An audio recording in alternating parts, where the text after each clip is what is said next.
Радіо Лада. Радіо Лада. Ви слухаєте передачу «Образ біблейського Ірода як образ правителя-деспота». На празднику стикновення глави Яна Предтечі перед нами постає образ праведника, великого місії прийти предтечі, отсюда предтеча, скорше, щоб приготовити людей до прийняття Месії. Ісус прийшов у цей світ, а перед Ним прийшов Йоанн Креститель. Він сообщає людям, що то, що по суботам в синагогах, отсюда наше слово «сойм», на тих сонмах кожну суботу читалися пророчества. Указано було точний рік, місто, де родиться Месія, що він прийде людям відкрити істину і вернути їх у Царство Божие. Бог посилає Йоанна Крестителя, він виконує свою місію, виходить на Йордан, к ньому виходять усі люди, всі верстви, в тому числі і олігархи прийшли к ньому, і книжники, і фарисеї, і воїни. Кожен дістає свою задачу. Но от одно є у Йоанна особоє, коли він простий пророк, не маючи ні армії, ні якихось других багатств, дерзає указати царю Іроду, що він нарушає закони Божі. І каже йому: «Іроде, почому ти, будучи царем, маючи можливість і 100 дівчат собі вибрати самих красних, а ти похотливо розпалився на жону брата твого Філіпа, не саму велику красавицю, но гріх тя туди провів. Недостойно ти жити з жоною брата Філіпа. Да, ти цар, ти засердиш, ти думав, що ти все можеш». Така проблема людини, яка має велику власть. Доки нема власті, вроді би нормальний. Дістав велику власть, поплило все в голові, і Бога ся не боїть, і закони нарушає. Таким був Ірод, а історія наповнена царів Іродів. Ірод боявся наказати Йоанна, бо, в принципі, не було за що, він правду казав. Дай правдиву проповідь говорив, любив слухати Йоанна, но май ненавиділа Йоанна Іродіада, жона, ця незаконна жона цариця, котра ходила в великому платю, у драгоценностях, но була незаконна жона і була блудниця, бо Ірод жив із нею незаконно. Не могла вона отомстити праведникові просто так, но улучивши, почекавши момент, коли у Ірода був день народження, скликав тогдашню всю знать, губернаторів, міністрів, олігархів, стягнув їх усіх до в'єдна, пили, гуляли, а в кінці вийшла до них дочка Іродіади, полуоголене тіло, плясала перед ними. Ірод такий був довольний, що його гості довольні, подякував за танець блудний і пообіцяв їм хоч до півцарства. На п'яну голову цар, котрого поклали відповідальним за судьбу держави, а він блудниці обіцяє півцарства. Радіо Лада. Радіо Лада. А якщо б попросила півцарства, і тоді б що він робив? На другий день треба ділити територію із Іродом. Безсмислиця.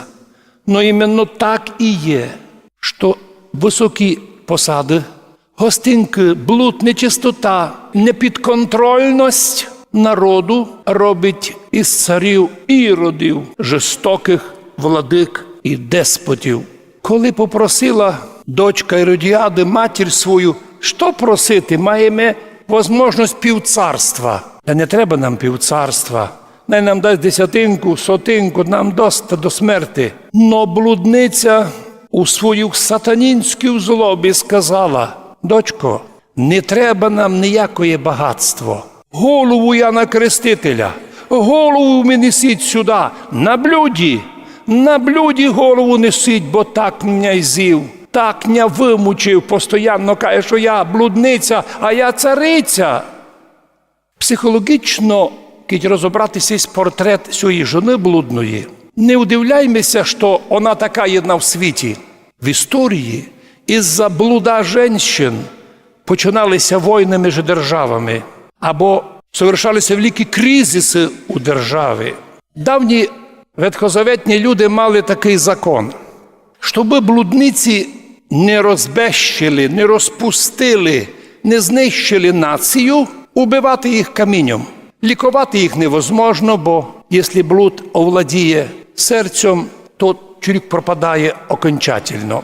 Доки не умре, буде носити собі блуд. Таких убивали. Но прийшов час, наприклад, нині, коли вороги нашого народу, щоб розслабити народ, одно діло, що не є роботи, пенсії, зарплат, а ще й блуд і нечистота пропагандірується на кожному углу. Тепер уже ніхто не удивляється, якщо хтось у когось перехватив жону. Це в порядку вещей, по-современному. Но як би не було по-современному, але нет, по-біблейському, то тоді, у часи Ірода, і нині великий гріх.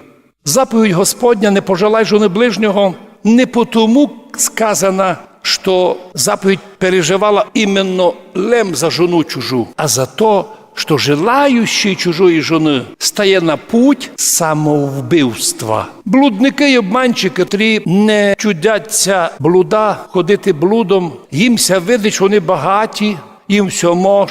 Вони не боять, що за них будуть когось критикувати. Но вони не замічають, як блудники і всякі там міністри і прочі олігархи медленно згасають. Вони самі видять по собі щось не то. Все у них є, а настоящого життя, духовного, сердечного, благословенного, відчуття радості від життя не є. Причому не є тупо з дня в день. Тоді вони наслаждаються війнами, конфліктами, судами, дорогими роликами в телевізорі. Все, у них більше ніч не є. То, що чим ми з вами обладаємо, благодаттю Божією, радостю духовною, радостю спасіння, у них не є. По сліпоті їхній вони деколи не до кінця осознають, що вони приречені на уничтоження у пеклі. Радіо Лада. Радіо Лада. Огонь пекла вже тую не чувствують.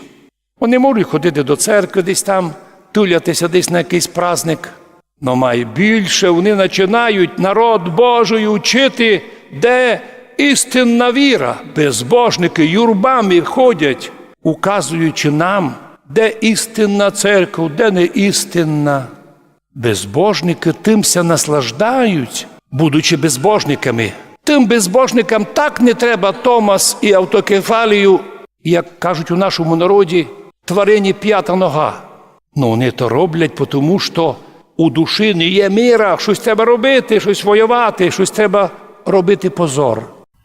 Ви слухаєте передачу «Образ біблейського Ірода як образ правителя-деспота».